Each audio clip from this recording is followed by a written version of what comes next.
Olá, eu sou o Renato Cruz e este é o ProRecCast, o podcast da Acesso Digital. O tema deste primeiro episódio são fraudes em tempo de crise.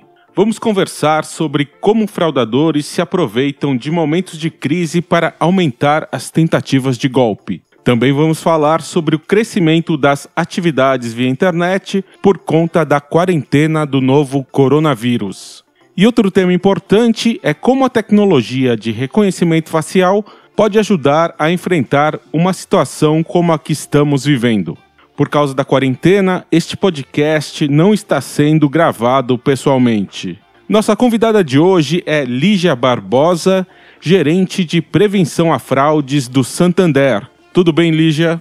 Olá, tudo bem. Também participa desta conversa a Bruna Schreiner, gerente de relacionamento da Acesso Digital. Como vai, Bruna? Tudo ótimo, Renato. Lígia, a gente pode começar você me contando um pouco se em momentos de crise como a gente está vivendo, se esses momentos levam a um aumento de tentativas de fraude. Então, Renato, naturalmente no dia a dia, tirando a crise, normalmente você já nota, já se nota um cenário onde haverá pessoas que vão tentar tirar proveito da situação. Num cenário de crise, como a gente está vivendo, tem duas possibilidades aqui. As pessoas que já têm a malícia, onde vai querer tirar proveito da situação atual, e a gente vê também situações onde pessoas numa situação de desespero, Renato, vamos dizer assim, são mais fáceis de ser aliciadas para fazer alguma coisa incorreta, tá? A gente pode até falar um pouquinho mais para frente sobre isso, dar alguns exemplos, mas sim, a gente nota um aumento sim em fraudes e um desafio muito grande aí das equipes que participam da prevenção de fraudes, sejam elas presenciais, operacionais ou do mundo online de e-commerce. Eu tenho uma pergunta, se você acha que toda essa questão que está sendo esperada de aumento do desemprego no país, ele também pode elevar essas taxas de criminalidade e, consequentemente, fraude no mercado como um todo. Exatamente, Bruna. O que eu até ia comentar, a gente não pode julgar situações e pessoas onde, naturalmente, elas chegam a um nível de desespero, você vê onde você não tem mais o seu sustento, o seu emprego, e você fica suscetível a participar de esquemas que não são regidos pela legislação e acabam caindo nessa situação de realizar golpes, enfim. E Lígia, como você avalia a situação atual desses últimos dias com essa pandemia do novo coronavírus?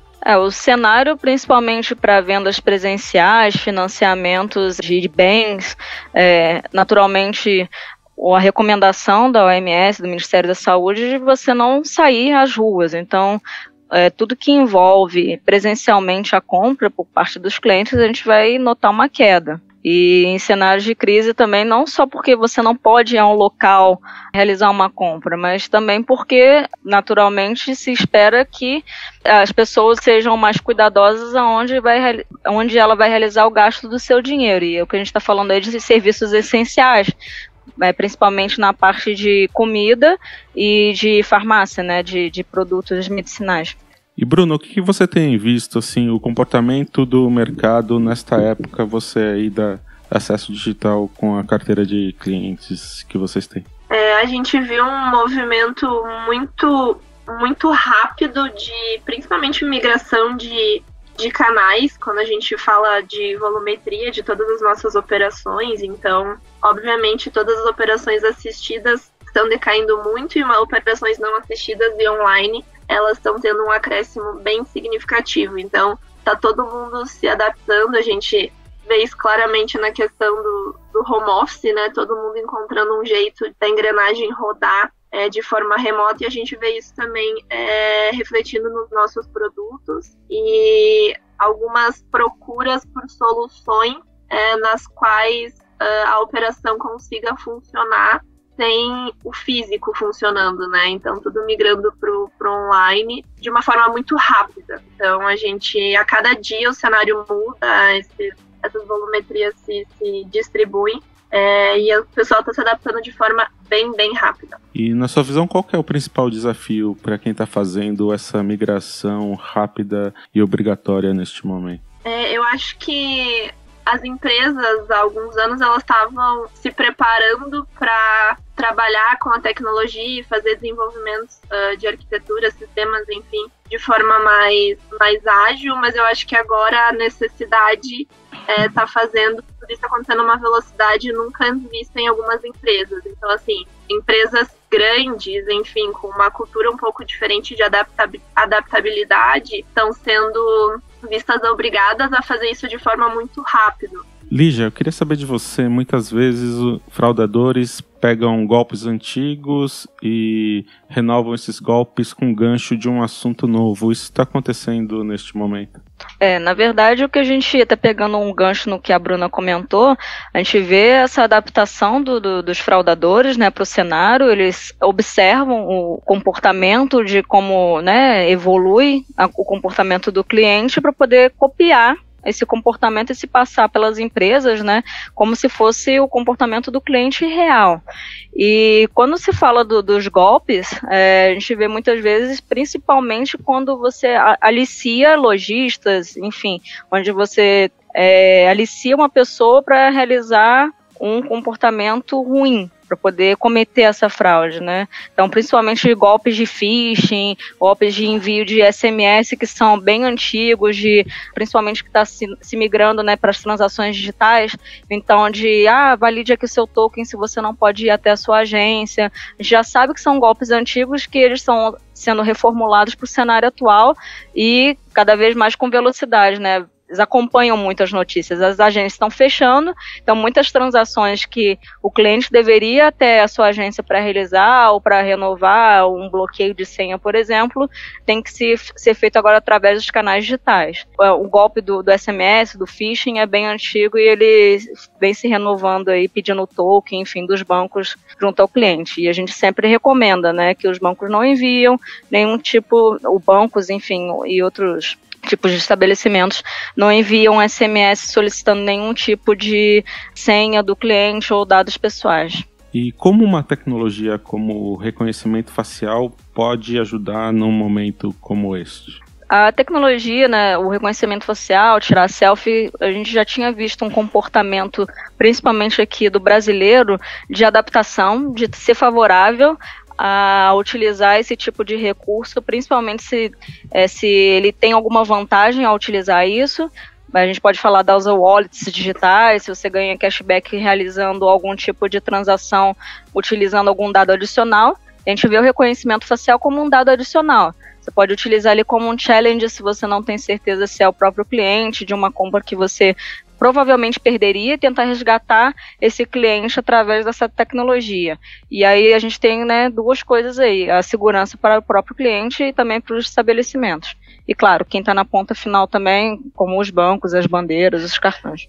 Falando um pouquinho sobre cliente, que você trouxe a visão do cliente, enfim, da sensação de segurança que ele tem e quão importante isso. Você acha que também, além, obviamente, de todo o movimento dos fraudadores, você acha que está havendo um movimento de conscientização da sociedade como um todo, de ter a sua identidade segura, a importância disso, do comportamento dos fraudadores, enfim, de conhecer um pouco mais desse mundo e como ele funciona e se proteger? Sim, eu acho que está sendo acompanhado também a velocidade da forma que as pessoas, no momento, né, inclusive de reclusão, estão muito antenadas nas notícias e tal, estão sendo bombardeadas o tempo todo, tanto pela situação da própria pandemia, como a situação também que até a própria mídia vem divulgando e os próprios sites, de ter cuidado com seus dados, enfim.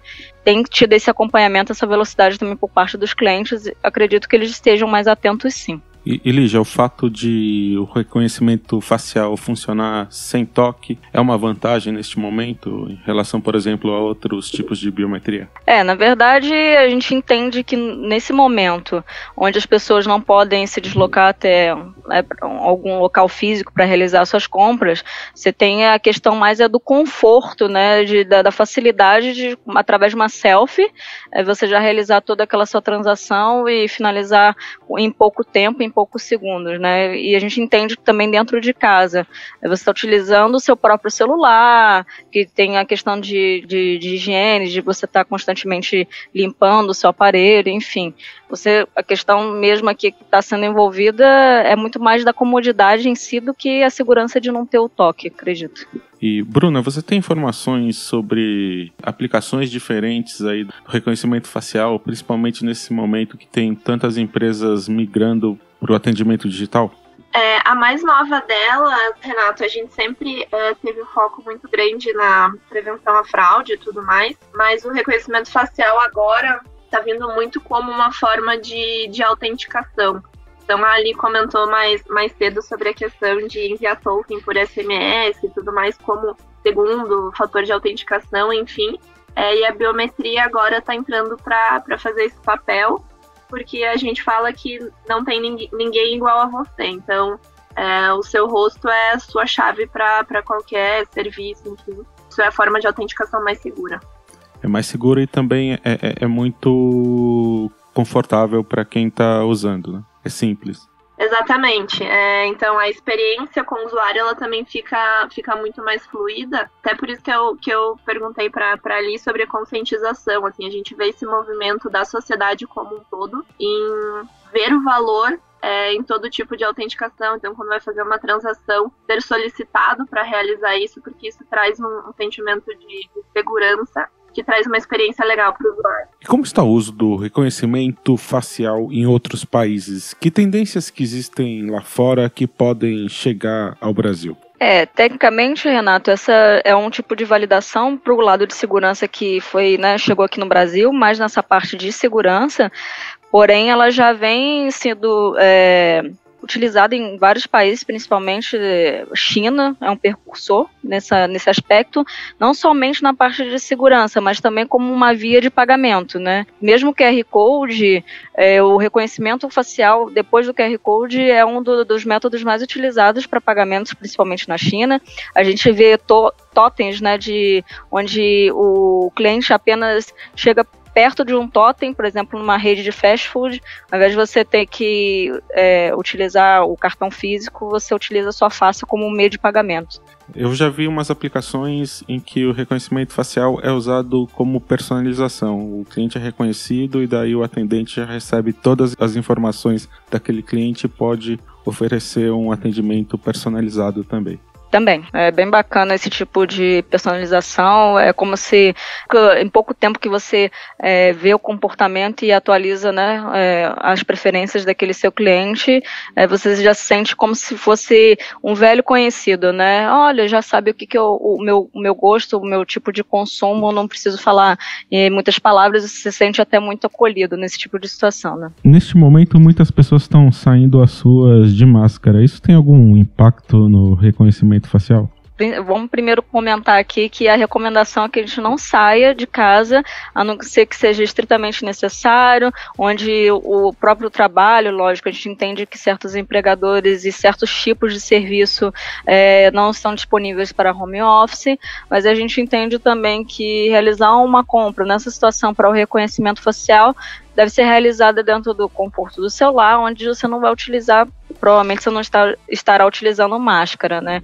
Então acho que a questão muito mais aqui de que as pessoas não estarão em locais físicos, como a gente já comentou anteriormente, para realizar transações presenciais, onde teoricamente se utilizaria uma máscara. Então, assim, não acredito que seja o caso aqui. E Lígia, hoje quais são as prioridades no combate às fraudes no setor bancário? Na verdade, hoje a gente tem muita preocupação com o aumento dos serviços de e-commerce, né? Como a Bruna já comentou, a gente vê aí, né, um transpasso do comportamento do usuário, que ao invés de utilizar, né, a compra física, ele está optando devido à necessidade para as compras online. Então, a gente naturalmente vai ter uma migração também de fraudes para esse setor, e-commerce, lojas, e aí a gente tem que se preocupar não só como estabelecimento, mas toda a cadeia envolvida está preocupado com certeza com essas fraudes. E quando eu falo a cadeia, a gente está envolvendo aí as bandeiras, né, os emissores de cartão, e os bancos também fazem parte dessa cadeia. Então cadeia toda que deve estar atento e se preocupando com esse alto volume de, né, o crescimento do volume de transações online, e a gente está com um olhar mais apurado, com uma lupa em cima dessas transações para não causar, lógico, né, um prejuízo para o usuário final, como também para toda a rede, para toda a cadeia. E Bruno, o que você percebe aí como prioridades a partir do olhar aí das demandas que vocês recebem? Eu acho que essas últimas semanas a gente teve muitos trabalhos relacionados a plano de contingência, então é um cenário que eu acho que nunca ninguém pensou em viver e está vivendo, está tendo que se adaptar. Então a gente está tendo muitos trabalhos reativos de todo mundo se adaptar à forma de trabalho, à forma de gestão, enfim. Tem muita gente que já estava preparada, principalmente blindada com relação a essa questão de fraude e tudo mais, então está relativamente seguro com relação a esse cenário e inclusive preparado para suportar toda uma operação online e não assistida. E quem não estava preparado há tanto tempo de estar com essa operação blindada está tentando correr o mais rápido possível, porque a gente já vê, como a Lídia comentou e a gente falou desde o início, uma mudança de comportamento muito rápida dos fraudadores no mercado. Então, como a gente falou, o cenário está muito incerto, cada dia é um dia diferente e não seria diferente com os fraudadores. Então, você ter uma operação blindada nesse momento é de suma importância. Bruna, na sua visão, quais são os próximos passos aí, como o mercado vai evoluir e que recomendações você faz para quem está ouvindo a gente? Eu acho que é super importante ter parcerias estratégicas para poder construir um sistema que seja blindado, que dê uma boa experiência ao usuário, então seja bastante assertivo, principalmente nesse mundo de operações online não assistidas, onde o comportamento da sociedade, dos usuários como um todo, está mudando de forma muito rápida. Então, ter esses parceiros estratégicos que consigam se adaptar muito rápido junto é muito importante. E Lígia, qual que é a sua visão de futuro e que recomendações você faz para quem está ouvindo a gente? Nesse momento, o que a gente tem que ter é paciência e calma. Todos nós torcemos para que essa situação passe da maneira mais rápida possível e de forma que prejudique menos possível a vida das pessoas, das empresas, enfim, dos estabelecimentos. E nesse momento, acho que o que a gente tem que cuidar bastante, o que a gente falou, das pessoas. E pessoas envolvem a sociedade como um todo e também dos nossos clientes. O que a gente pensa nesse momento é ter uma comunicação muito ativa com o seu cliente e também uma comunicação educativa, que ele entenda que, como empresa, estamos olhando para ele e também para a sua segurança. E quando a gente fala segurança, não fornecer dados para locais suspeitos, sites suspeitos, não fornecer seu cartão de crédito para terceiros, ter cuidado quando a gente tira uma foto também de cartão, não transacionar e mandar, ter cuidado nas redes sociais e um momento que todo mundo fique bem tranquilo, não é um momento para histeria, vamos olhar aí com cuidado para as nossas vendas e também para os clientes. Eu sou Renato Cruz e este é o ProRecast, o podcast da Acesso Digital. Este episódio foi gravado remotamente por causa desta situação que vivemos hoje de quarentena de coronavírus. Eu conversei com a Lígia Barbosa do Santander. Muito obrigado, Lígia. Obrigada, Renato. Obrigada, Bruna. E também com a Bruna Schreiner, gerente da Acesso Digital. Muito obrigado, Bruna. Gente, valeu vocês pelo bate-papo. Obrigado a você também que ouviu este podcast e até o mês que vem.